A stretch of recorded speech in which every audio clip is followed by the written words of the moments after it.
Ah, there it is, my least favorite game in the series.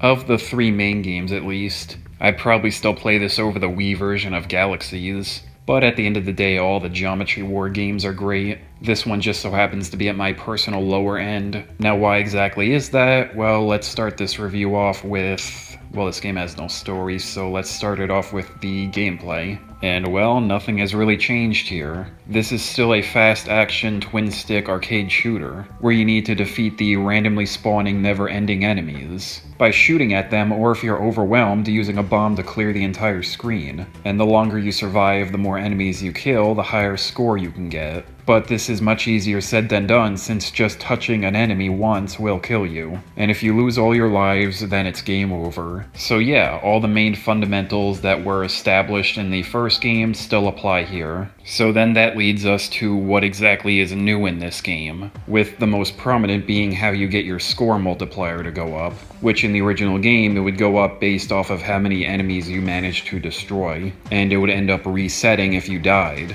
Whereas this game introduces the Geomes, or at least introduces them to the main series. Galaxies technically had these first. But basically how these things work is that every time you kill an enemy, they'll drop like little green diamonds, and you must go and collect them in order for your multiplier to go up. And well, because of this new mechanic, the gameplay is altered in three distinct ways. One is just simply that the multiplier does not reset when you die. It will just continue to go up no matter what. Second is because of how many geomes you're picking up and how much the multiplier will go up.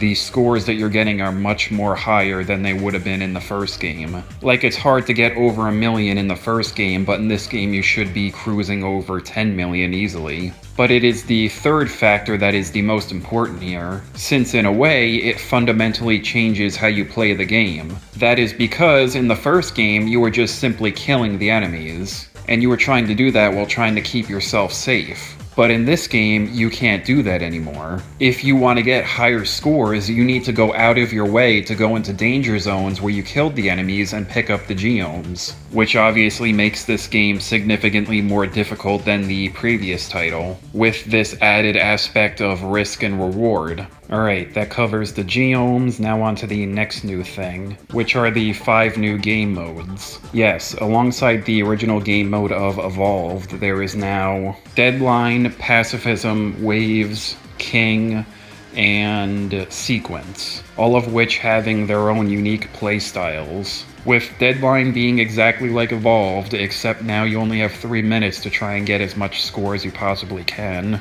Waves being a non-stop assault of the rocket enemies. In Pacifism, you cannot shoot, so the only way you could destroy enemies is by luring them towards the randomly appearing gates. In King, there are certain sections that appear on the screen where you can shoot the enemies, but these don't last forever, so you need to keep constantly hopping from zone to zone in order to survive and kill enemies. And finally, we have Sequence mode, which are like a set of challenge levels back to back, where you'll go up against a certain select set of enemies until you manage to get to the end. And well, these are all great additions to the series, with them all being a diverse spin on the original gameplay formula. And well, that more or less sums up all the game modes in this. Although one last point I want to throw in here is that all 6 of these game modes can be played in multiplayer, with up to 3 other friends, and they can all be played either cooperatively or competitively. But anyway, that covers the gameplay as a whole. So now I'm going to wrap up this review with my last 3 things to go over. First being the music,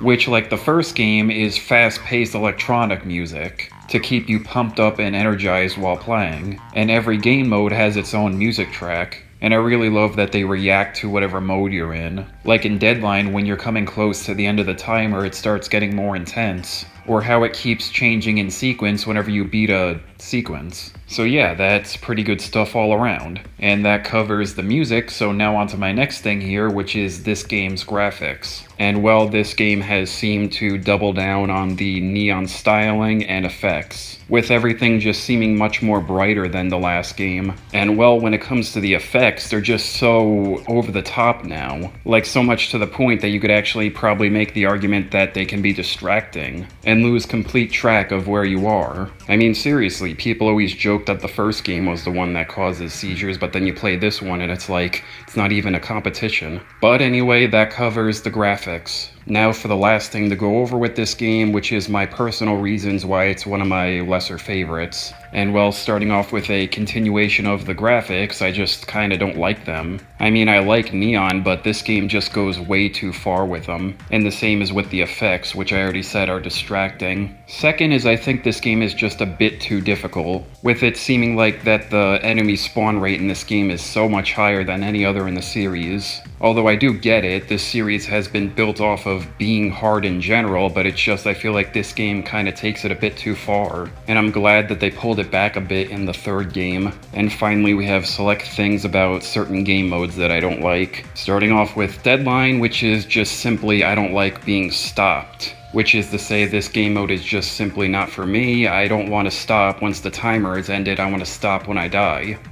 There's King, which I was never really into because I just found it to be way too hard to maneuver between the circles, and then they start spawning in snakes and it's like, what the hell are you supposed to do then? And then finally there's Waves, which is a game mode I really want to like, but I just really can't. I mean, I get what it's going for, I just could never get into it. And I was also not a fan of them spawning in regular enemies. It should have just been rocket enemies and nothing else. And that just about covers exactly why I don't love this game. But despite all that negative stuff I have said about this game, there is one standout part of it that nothing else in the series really compares to. That being the sequence game mode. There's just something so great about it, and it's like the sole reason why sometimes I get back onto this game to play it. But anyway, with that said, that's really all I had to say about this game. So yeah, this might not be my personal favorite game of the series, but I can't deny it's still a great game overall.